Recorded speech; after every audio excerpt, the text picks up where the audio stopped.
Big boss ಹಾಗೂ ನನ್ನ ಈ ಚಾನಲನ್ನು ವೀಕ್ಷಿಸುತ್ತಿರುವ ಎಲ್ಲ ವೀಕ್ಷಕರಿಗೆ ನನ್ನ ನಮಸ್ಕಾರಗಳು.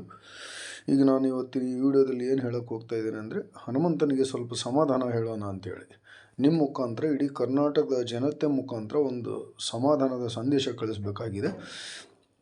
ಹನುಮಂತ, ನೀನು ಧೈರ್ಯಗೆಡಬೇಡ, ನಿಧಾನವಾಗಿ ನೀನು ಇವತ್ತು ಯಾವ ರೀತಿ ಆಡ್ತಾ ಇದ್ದೀವಿ ಎಷ್ಟು ದಿನ ಅದೇ ರೀತಿ ಆಡು, ಚೆನ್ನಾಗಿ ಆಡ್ತಾ ಇದೀಯಾ, ನೀನು ಹೆದರಕ್ಕೆ ಹೋಗಬೇಡ. ನೀನು ಆಡ್ತಿರೋದು ನೋಡಿ ಒಳಗಡೆ ಇರೋ ಎಲ್ರಿಗೆ ದಿಗಿಲು ಬಿದ್ದಿದೆ. ಇಡೀ ಬಿಗ್ ಬಾಸ್ ಟೀಮ್ಗೆ, ಇಡೀ ಕಲರ್ಸ್ ಕನ್ನಡ ಚಾನಲ್ಗೆ ಹೆದರಿಕೆ ಆಗಿಬಿಟ್ಟಿದೆ, ಇವನೇ ವಿನ್ ಆಗ್ತಾನಂತೇಳಿ. ಅದಕ್ಕೆ ನಿನಗೆ ಏನೇನೋ ಗೇಮ್ ಮಾಡ್ತಾ ಇದ್ದಾರೆ ನೋಡಿ. ನಿಮ್ಮದು ವೋಟಿಂಗ್ ತುಂಬ 40% ಇದೆ. ಇರೋ ವೋಟ್ನಲ್ಲಿ 8 ಜನರಲ್ಲಿ 40% ವೋಟ್ ನೀನು ಒಬ್ಬನೇ ತೊಗೊಂಡಿದ್ದೀಯಾ. ಉಳಿದವರೆಲ್ಲ ಸ್ವಲ್ಪ ಸ್ವಲ್ಪ ತೊಗೊಂಡಿದ್ದಾರೆ. ಉಗ್ರಂ ಮಂಜು ಅಂತೂ ಕೇವಲ 2%ನಲ್ಲೇ ಇದ್ದಾನೆ.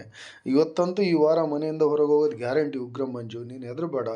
ನಿನಗೆ ಕುಗ್ಸೋಕ್ಕೆ ಒಳಗಡೆ ಎಲ್ಲ ಪ್ಲ್ಯಾನ್ ಮಾಡ್ತಾಯಿದ್ದಾರೆ. ನಿನಗೆ ಜೈಲಿಗೆ ಹಾಕ್ಸಿದ್ರೆ, ಕಳಪೆ ಕೊಟ್ಟರೆ ಇವನು ಕೂಗ್ತಾನೆ, ಇವನಿಗೆ ಸೋಲಿಸ್ಬೋದು, ಇವನ್ನ ಮನೆಯಿಂದ ಹೊರಗೆ ಹಾಕ್ಬೋದು ಅಂತೇಳಿ ನಿನಗೆ ಟಾರ್ಗೆಟ್ ಇಟ್ಟು ಮಾಡ್ತಾ ಇದ್ದಾರೆ.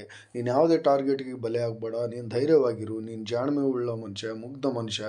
ಹೊರಗಡೆ ಎಲ್ಲ ನಿನ್ನ ಬಗ್ಗೆನೇ ಹವಾ ಇದೆ. ನಿನ್ನ ವೋಟ್ ಮಳೆನೇ ನಿನ್ನ ಮೇಲೆ ಬೀಳ್ತಾ ಇದೆ. ನೀನೇನು ಹೆದರಕ್ಕೆ ಹೋಗಬೇಡ. ನೀನು ಗೆಲ್ತೀಯ. ಇಡೀ ಕರ್ನಾಟಕದ ಶ್ರೀರಕ್ಷೆ, ಕರ್ನಾಟಕ ಜನತೆಯ ವೋಟಿಂಗ್ ಪವರ್ ನಿನ್ನ ಮೇಲೆ ಇದೆ. ನೀನು ಗ್ಯಾರಂಟಿ ನೀನು ವಿನ್ ಆಗ್ತೀಯ. ಈ ವಾರನೂ ನೀನು ಉಳಿಸ್ಕೋತೀವಿ. ನೀನು ಫೈನಲ್ವರೆಗೂ ಹೋಗ್ತೀವಿ. ಫೈನಲ್ನಲ್ಲೂ ನೀನು ಗೆಲ್ತೀಯ ಅಂತೇಳಿ ನಾನು ಈ ಇಡೀ ಕರ್ನಾಟಕದ ಜನತೆ ಪರವಾಗಿ ಆ ದೇವರಲ್ಲಿ ಬೇಡ್ಕೊಳ್ತಾ ಇದ್ದೀನಿ. ನೀನು ಹೆದರಬೇಡ, ಧೈರ್ಯವಾಗಿರು. ಎಲ್ಲದಕ್ಕೆ ಮೊದಲು ನೀನು ನಿನ್ನ ದೋಸ್ತನ ಜಾಸ್ತಿ ನಂಬೇಡ. ನಿನ್ನ ಆಟ ನೀನು ಆಡು, ನಿನ್ನ ಆಟ ನೀನು ತೋರಿಸು. ಅವ್ರೇನಿಲ್ಲ, ನಿನ್ನನ್ನು ಬಳಸ್ಕೊಂಡು ಅವ್ರು ಫೇಮಸ್ ಹಾಕ್ಕೊಂಡು ಅವ್ರು ಮುಂದೆ ಬರೋಕ್ಕೆ ನೋಡ್ತಾ ಇದ್ದಾರೆ. ನೀನು ಒಬ್ಬಂಟಿಯಾಗಿ ನಿನ್ನ ಆಟ ನೀನು ಆಡು. ಎಲ್ಲರ ಜೊತೆ ಚೆನ್ನಾಗಿರು, ಎಲ್ಲರ ಜೊತೆ ಮಾತಾಡು. ಯಾರು ಹಾಡು ಕೇಳಿದ್ರು ಹಾಡು, ಯಾರು ಮಾತಾಡ್ಸಿದ್ರು ಮಾತಾಡು. ಈ ಧನರಾಜ್ ಬಗ್ಗೆ ಮಾತ್ರ ಭಾಳ ಕೇರ್ಫುಲ್ಲಾಗಿರು. ಇದು ಏನು ಮಾಡ್ತಾ ಇದ್ದಾನೆ, ನನ್ನ ಬೆನ್ನಿಗೆ ಚೂರು ಹಾಕೋ ಪ್ರಯತ್ನ ಮಾಡ್ತಾ ಇದ್ದಾನೆ. ಅವ್ರಿಗೆ ನಂಬಕ್ಕೆ ಹೋಗಬೇಡ. ಅವ್ನ ಗೇಮ್ ಅವನು ಆಡಲಿ, ನಿನ್ನ ಗೇಮ್ ನೀನು ಆಡು. ಯಾರ್ಯಾರನ್ನೂ ನೀನು ಅಲ್ಲಿ ನಂಬೋಕ್ಕೆ ಹೋಗಬೇಡ. ನೀನು ನಂಬೋದು ಒಂದೇ, ಬಿಗ್ ಬಾಸ್ ರೂಲ್ಸನ್ನು ನಂಬಿಸು. ಬಿಗ್ ಬಾಸ್ ಏನು ಟಾಸ್ಕ್ ಕೊಡ್ತಾರೆ ಅದನ್ನು ನೀನು ಧೈರ್ಯವಾಗಿ ಆಡು. ಬಿಗ್ ಬಾಸ್ ಅವರಿಗೆ ಮರ್ಯಾದೆ ಕೊಡು. ಕಿಚ್ಚ ಸುದೀಪ್ ಸರ್ ನಿನಗೆ ಒಳ್ಳೆ ಏನೋ ಧೈರ್ಯ ಕೊಡ್ತಾ ಇದ್ದಾರೆ ಅನಿಸುತ್ತೆ ನಿನಗೆ ಬೈಯೋ ಮುಖಾಂತರ.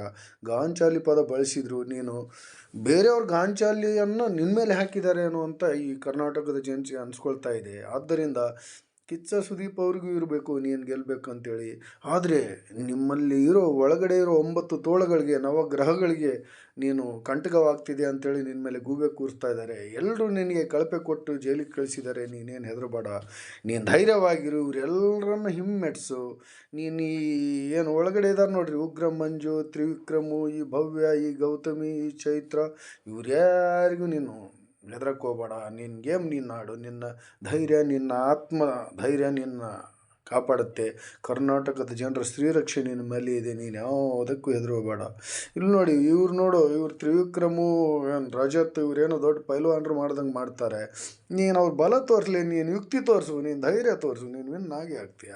ಇವ್ರು ವೋಟಿಂಗ್ ಪವರ್ ನೋಡಿ ಏನಿದೆ. ಚೇ 2ನೇ ಸ್ಥಾನದಲ್ಲಿನ ತ್ರಿವಿಕ್ರಮು ಸಂಜೆ ಒಳಗೆ 2 ಪಾಯಿಂಟಿಗೆ ಇಳಿತಾನೆ ಏನೋ ಗೊತ್ತಿಲ್ಲ. ಆದ್ದರಿಂದ ನಿನಗೆ ಜನ ಬೆಂಬಲ ಮಾಡ್ತಾ ಇದ್ದಾರೆ. ಅವ್ರಿಗೇನು ಹೆದರಬೇಡ. ನಿನ್ನ ಆಟ ನೀನು ಆಡ್ತಾ ಇದೆಯಾ. ಇಡೀ ಕರ್ನಾಟಕದ ಜನ ನಿಮ್ಮ ಮನೋರಂಜನೆಯಿಂದ, ನಿನ್ನ ಎಂಟರ್ಟೈನ್ಮೆಂಟ ಖುಷಿಯಾಗಿದ್ದಾರೆ. ನಿನಗೋಸ್ಕರನೇ ಬಿಗ್ ಬಾಸ್ ನೋಡ್ತಾ ಇದ್ದಾರೆ. ನೀನು ನೋಡಿದ್ರೆ ನಮಗೆ ಖುಷಿ ಆಗುತ್ತೆ. ಇಡೀ ಕರ್ನಾಟಕದ ಜನತೆಗೆ ಖುಷಿ ಆಗುತ್ತೆ. ಆ ಥರ ನೀನು ಆಡ್ತಾ ಇದೆಯಾ. ಮುಂದೆ ವರ್ಷು ಹೆದರಕ್ಕೆ ಹೋಗಬೇಡ. ಧೈರ್ಯವಾಗಿರು. ಕರ್ನಾಟಕ ಜನ ನಿನಗಿದ್ದಾರೆ. ಅವ್ರು ಏನು ಟಾಸ್ಕ್ ಕೊಡ್ತಾರೆ, ಅದ್ರ ನಿಂದೇನು ಬ್ರೈನ್ ಇದೆ, ನಿಂದೇನು ತಲೆ ಇದೆ, ನಿಂದೇನು ಅಂದಾಜಿದೆ, ಅದ್ರ ಪ್ರಕಾರ ಆಡು. ನೀನು ಯಾರು ಹೆದರ್ಸ್ತಾರೆ ಬೆದರ್ಸ್ತಾರೆ ಅಂತೇಳಿ ಕನ್ಫ್ಯೂಸ್ ಮಾಡೋಕ್ಕೆ ಬರ್ತಾರೆ ನಿನಗೆ. ತ್ರಿವಿಕ್ರಮ್ ನೋಡು, ಕನ್ಫ್ಯೂಸ್ ಮಾಡ್ತಾನೆ. ನೀನು ಕನ್ಫ್ಯೂಸ್ ಆಗೋಕ್ಕೆ ಹೋಗಬೇಡ. ಯಾರು ರಜತ್ತು, ಮಂಜು ನಿನಗೆ ಹೆದರ್ಸಕ್ಕೆ ಬರ್ತಾರೆ, ಹೆದರಕ್ಕೆ ಹೋಗಬೇಡ. ಭವ್ಯ, ಮೋಕ್ಷಿತ, ಇವರೆಲ್ಲ ನಿನಗೆ ರಮ್ಸಕ್ಕೆ ಬರ್ತಾರೆ. ನೀನು ಹೆದರಬೇಡ. ನೀನು ಚಿಂತನೆ ಮಾಡಬೇಡ. ಈ ಬಿಗ್ ಬಾಸ್ನಲ್ಲಿರೋದೇ ನೀನು ಟಾಪ್ ಸ್ಪರ್ಧಿ, ಟಾಪು TRP ಇರುವಂಥ ವ್ಯಕ್ತಿ. ನಿನಗೆ 100 ಜನ, 100 ಟಿವಿಗಳು, 100 ಪ್ರೋಗ್ರಾಮ್ಗಳು ಕಾಯ್ತಾ ಇದ್ದಾವೆ ನಿನಗೋಸ್ಕರ. ನೀನು ಯಾವುದು ಫ್ಯೂಚರ್ ಬಗ್ಗೆ ಹೆದರಬೇಡ. ನೀನೊಬ್ಬ ಹಳ್ಳಿಯಿಂದ ಬಂದು ಕುರಿ ಕಾಯುವಂಥ ಒಂದು ಮುಗ್ಧ ಮನುಷ್ಯ. ಸರಿಗಮಪದಲ್ಲಿ ನೀನು ಇಡೀ ಕರ್ನಾಟಕದ ಜನರಿಗೆ ಮನೋರಂಜನೆ ಕೊಟ್ಟಿದೆಯಾ. ಸಂತ ಶಿಶುನಾಳ ಶರೀಫರ ಆಶೀರ್ವಾದ ನಿನಗಿದೆ. ದರ್ಶನ್ ಸಾಹೇಬ್ರ ಆಶೀರ್ವಾದ ನಿನಗಿದೆ. ಮುಂದುವರಿ. ಎಲ್ಲದಕ್ಕೂ ಮುಖ್ಯ ಕರ್ನಾಟಕದ ಜನತೆಯ ಆಶೀರ್ವಾದ ನಿನ್ನ ಮೇಲಿದೆ. ಅವ್ರು ಕುಗ್ಗಿಸ್ತಾ ಇದ್ದಾರೆ. ನೀನು ಕುಗ್ಗಬೇಡ, ಹೆದರಬೇಡ. ಆಡು, ದಾರಿ ಅದೇ ಸಿಗುತ್ತೆ. ವೀಕ್ಷಕರೇ, ಈ ವಿಡಿಯೋ ನಿಮಗೆ ಇಷ್ಟ ಆದರೆ ದಯವಿಟ್ಟು ನನ್ನ ಈ ಯೂಟ್ಯೂಬ್ ಚಾನಲನ್ನು ಸಬ್ಸ್ಕ್ರೈಬ್ ಮಾಡಿ. ಇನ್ನೊಂದು ವಿಷಯ, ಹನುಮಂತ ಅವರೇ, ಧನರಾಜ್ ನೀವು ಕ್ಲೋಸ್ ಫ್ರೆಂಡ್ ಇರೋದ್ರಿಂದ ನಿಮ್ಮ ಮೇಲೆ ಬಿಗ್ ಬಾಸ್ನವ್ರು ಯಾರಿಗೂ ಗೊತ್ತಿಲ್ಲದಂಗೆ ಒಂದು ಟಾಸ್ಕ್ ಇಟ್ಟಿರಬೇಕು. ನೀವು ಫ್ರೆಂಡನ್ನು ಮೇಲೆತ್ತಿ ಫ್ರೆಂಡಿಗೆ ಉತ್ತಮ ಕೊಟ್ಟು ನಿನಗೆ ಕಳಪೆ ಕೊಟ್ಟರೆ ಯಾವ ಥರ ಬಿಹೇವಿಯರ್ ಆಗುತ್ತೆ, ನೀನೇನಾದ್ರೂ ಕೂಗ್ತೀಯಾ, ಯಾವ ಥರ ಮಾಡ್ತೀಯಾ, ಫ್ರೆಂಡ್ಶಿಪ್ ಯಾವ ಥರ ಇದು ವ್ಯಾಲ್ಯೂ ಕೊಡ್ತೀಯಾ, ಎಲ್ಲರ ಜೊತೆ ಹೇಗಿರ್ತೀಯ ಅಂತೇಳಿ ನೀನು ಟೆಸ್ಟ್ ಮಾಡ್ತಿರ್ಬೋದು. ಆದ್ದರಿಂದ ನೀನು ಹೆದರಬೇಡ, ಧೈರ್ಯವಾಗಿರು. ಅವ್ರು ಏನು ಕೊಟ್ಟರು ಅವ್ರಿಗೆ ಮರ್ಯಾದೆ ಕೊಡು, ಅವ್ರು ಚೆನ್ನಾಗಿ ಮಾತಾಡು, ಅವ್ರ ಜೊತೆ ಒಳ್ಳೆಯ ರೀತಿಯಿಂದ ನಗ್ತಾ ಇರಿ. ಇಷ್ಟು ದಿನ ಆಗಿದೆ ಆಗಿರು, ನೀನು ಹೆದರಕ್ಕೆ ಹೋಗಬೇಡ. ನಿನಗೆ ಒಳ್ಳೆ ಅವಕಾಶ ಇದೆ, ಇದ್ರ ಮುಖಾಂತರ ನಿನಗೆ ವಿನ್ ಆಗೋ ಚಾನ್ಸಸ್ ಹೊರಗೆ ಬರ್ತಾ ಇದೆ.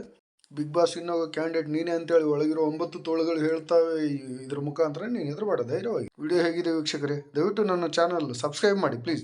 ಪಾಪ ಒಳಗಿರೋ 9 ನವಗ್ರಹಗಳು ಏನೋ ನಿನ್ನ ಮೇಲೆ ಕಳಪೆ ಕೊಟ್ಬಿಟ್ಟು ನೀನು ಜೈಲಿಗೆ ಕಳಿಸಿದ ಮೇಲೆ ಬೋರ್ಡ್ ಮೇಲೆ ಬರೆದು ತಪ್ಪು ಕೇಳ್ತಾರೆ, ಕ್ಷಮೆ ಕೇಳ್ತಾರೆ.